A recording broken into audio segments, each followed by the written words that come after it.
Good morning everyone. आज के class में हम लोग सीखेंगे भिन्न और प्रतिशत। यहाँ पे हम लोग भिन्न को प्रतिशत में बदलना सीखेंगे। भिन्न को फ्रैक्शन और प्रतिशत को परसेंटेज बोलते हैं, जिसको परसेंट भी बोल सकते हैं, ठीक है। तो यहाँ पे प्रतिशत में बदलने के लिए सीखेंगे। 5 तरह के भिन्न लिए हैं, पांचों को बारी बारी से प्रतिशत में बदलने के लिए सीखेंगे। तो सबसे पहले हम लोग प्रतिशत सीखते हैं, ठीक है। तो प्रतिशत को संकेत में इस तरह से दिखाते हैं। एक लाइन खींचते हैं, तिरछा लाइन, ठीक है।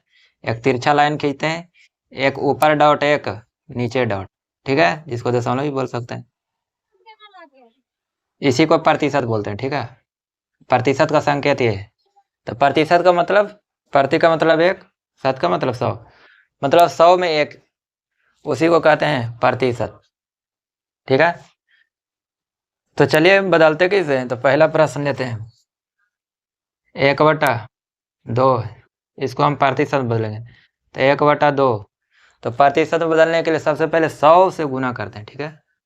100 से गुना करते हैं और उसके बाद प्रतिशत लगा देते हैं।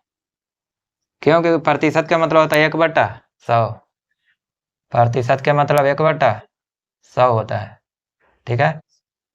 तो देखिए, अगर 1/100 से गुना कर देंगे, 100 से 100 खत्म हो जाएगा कि नहीं, तो इसके मान में कोई परिवर्तन नहीं होगा। तो हम लोग क्या करेंगे, प्रतिशत में बदलने के लिए 100 से गुना करेंगे और सिंपली प्रतिशत लगा देंगे, ठीक है। कुछ नहीं करना, 100 से गुना करके प्रतिशत लगा देना है।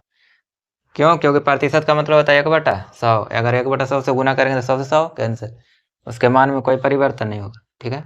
अब देखिए, 2 से काट लीजिए, कितना बार में कटेगा, 50 बार में, तो हो जाएगा 50%। वैसे भी 1/2 के मतलब कितना होता है, आधा, आधा को बोलते हैं 50%। चलिए अब हम दूसरा प्रश्न को प्रतिशत में बदलते हैं। 4/5 है, तो क्या करेंगे, 4/5 प्रतिशत में बदलने के लिए क्या करेंगे, 100 से गुना, 100 से गुना कर देंगे और सिंपली प्रतिशत लगा देना, ठीक है।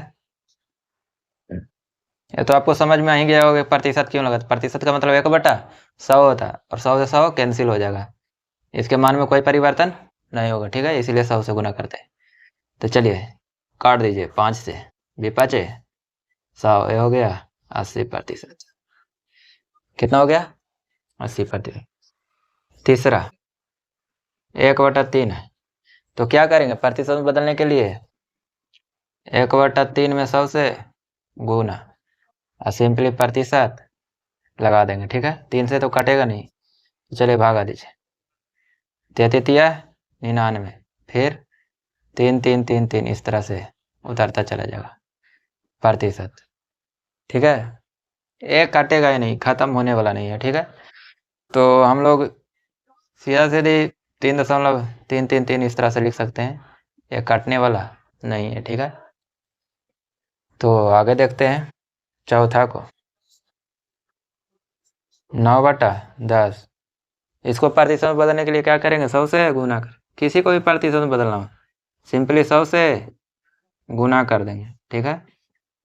शून्य शून्य, लेकिन प्रतिशत लगाना जरूरी है, अगर प्रतिशत नहीं लगेगा तो गलत हो जाएगा, ठीक है। तो शून्य से शून्य खत्म, 9×10=90, कितना आ गया, 90%, ठीक है। तो चलिए हम अब अगला 5वां प्रश्न को हल करते हैं। तो चलिए 5वां प्रश्न को हल करेंगे तो क्या हो जाएगा, यहीं पे हल कर देते हैं। 1/20 को प्रतिशत में बदलते हैं, क्या हो जाएगा, कितना हो जाएगा, प्रतिशत लगा देंगे, 2×5=100, कितना हो गया, 5%, ठीक है। इसको तो हम लोग यहीं पे बना सकते थे, ठीक है। तो चलिए हम बारी बारी से सीख लिए सारे को प्रतिशत में बदलने के लिए। उम्मीद है कि आपको समझ में आ गया होगा। तो चलिए मिलते हैं नेक्स्ट क्लास में नए कॉन्सेप्ट के साथ। अगर आपको समझ में आया तो हमें कमेंट में लिख के बताइए। Wish you all the best, thank you so much.